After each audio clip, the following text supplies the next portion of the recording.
I'm talking about baby boomers again and about the 5 pitfalls that I see for baby boomers as they think about selling, the 5 potential problems that I see, the downsizing dilemmas. These are things I help baby boomers deal with, the ones that I am working with now, and there are several. Number one is waiting until a health issue forces you to move. You just don't want to do that, and that can happen.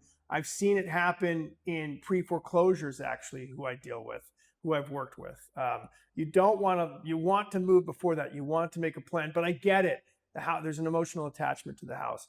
Not understanding the true value of the house. I'm looking at a house next week where it's a probate case, and again, in that case, perhaps the homeowner did wait a little too long. But I will tell you that those folks think their house is worth about $200,000. I'm going to tell them what it's really worth. It's worth much more than that. You may know what your house is worth, but some people do not understand the true value, the current value, not last year's value, not the Zillow value, a value that I create using actual data to give you a great idea on what it will sell for and a great potential starting price. Assuming that there won't be another place to go to. Listen, that's issue number 3, pitfall number 3. I can find you another house, and that's why we list your house as subject to owner finding suitable housing. We've gone over that on this channel before. It's important to think about that. You can list with that as a contingency, and it has to be honored. I make sure it is honored. You will have time to find your next house. Also, here's a big one, very common for people of all ages. Holding on to stuff you don't need. I'm not talking about throwing away the photo albums, keep those, but there's definitely a box, unless you're somebody who cleans out on a regular basis. There are boxes in your garage and basement that have been there forever, and you probably don't need them. It's a really good idea to go through those early because, again, it can be emotional. Totally get that, but do it early. Do it little by little. Do it a year before you're thinking of moving, but you want to get rid of that clutter because if you're downsizing, you're going to have less space. Selling without a clear plan of how to do it and how it happens. That's what I'm here for. Whether you want to make that plan a year ahead of time, 5 months ahead of time, 2 months ahead of time, I want to help you make that plan.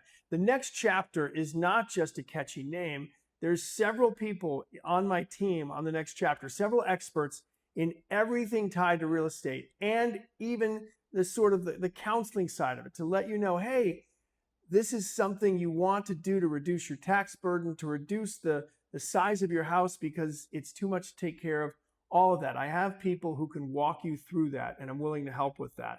The families with the smoothest transitions, they don't rush. They don't wait for the last minute. They don't procrastinate. They take a look, they take a hard look and realize, let's at least work toward this. Just because you call me and we chat about it doesn't mean you have to sell the house. It just means you've taken that first step. I would give you the true value of your home. I would give you the idea of here's where you could move and here's how we're going to do it. I will hook you up with people that might be able to help you with those decades of possessions that are collecting dust. The health issue obviously is something that you might share with me that I would point out, let's not wait another year. Let's find something now that works for you. And of course, I'm also there. The main reason is to help you make a plan that, again, if in a year from now you say, hey, Walt, I don't want to sell. I've decided we're going to stay or we're going to stick it out. Well, my feelings aren't going to be hurt. I'm happy to help you prepare, even if it doesn't lead to a listing. That's why I call this the next chapter, because we're talking about your next chapter in real estate. And even if you don't necessarily open that chapter until next year, we're at least planning to open that chapter with all of the things I've talked about here. These are important issues because right now, baby boomers own about 45% of the real estate in Rhode Island and Massachusetts, and it's even higher in other states and across the country. So again, you are, if you will, you are there with that opportunity to get that house in the market and get top dollar for it right now. Also, one last reminder, if you liked the content, please let me know you liked it.